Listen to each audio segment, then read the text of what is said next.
Okay.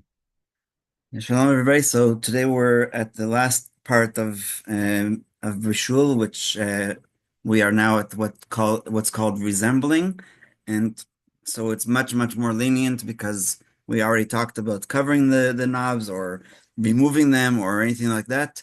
So the last question about food on Shabbat and does it look like Bishul or not is the idea of taking something off the plata or off the out of the oven and then returning it because either you're planning on using it the next meal or because right now only what one person is ready for this course, but the others will be like another whatever however long it is. And so there's two conditions that make it easier. Sometimes one removes a pot from the plata on Shabbat in order to remove food and then wishes to return it to the plata. May one take this action known as HACHZARA? Once again, there is disagreement among the poskim.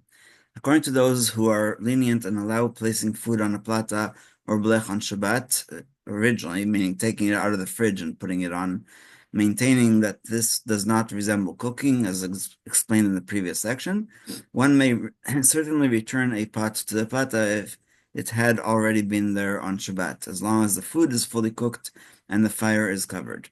If the food is not fully cooked, one violates the Torah prohibition of cooking.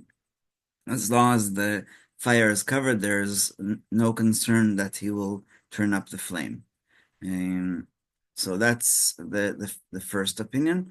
The second opinion, those who are concerned that placing cooked food on the plata on Shabbat resembles cooking and thus forbid doing so, view returning food to the plata differently. Since the food was already on the plata before Shabbat, returning it does not resemble cooking. Therefore, as long as it is clear that one is simply returning the pot to the plata and not placing it there for the first time on Shabbat, he may do so. In order to make it clear that this is HACHZARA and not initial placement, three conditions must be met. The chatchila. So, one, the pot must not be placed on the floor because the floor will cool it down significantly. Two, the person removing it must have in mind that he'll return the pot to the plata. And three, the person must keep hold of the pot until he returns it to the plata. The reason why before I said that there's two conditions is because my rabbis taught me that two and three are really one and the same because if you have in mind, then that's why you're holding on to it. So of course you have in mind to return it. But the avad, if there is a great need to return the pot to a plata, because that is the only way there will be hot food at the meal, and we talked about Oneg Shabbat at the very beginning of the laws of Shabbat.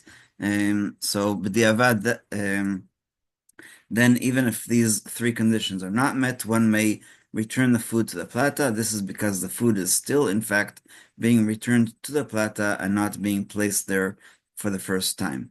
And the same goes to the next chapter, the next halacha, which concludes our halachot of bishul, which is hanacha and achzara on a plata. So, as we learned in the previous halacha, if food was placed on a plata before Shabbat, even those who are stringent permit removing this food from the plata and replacing it.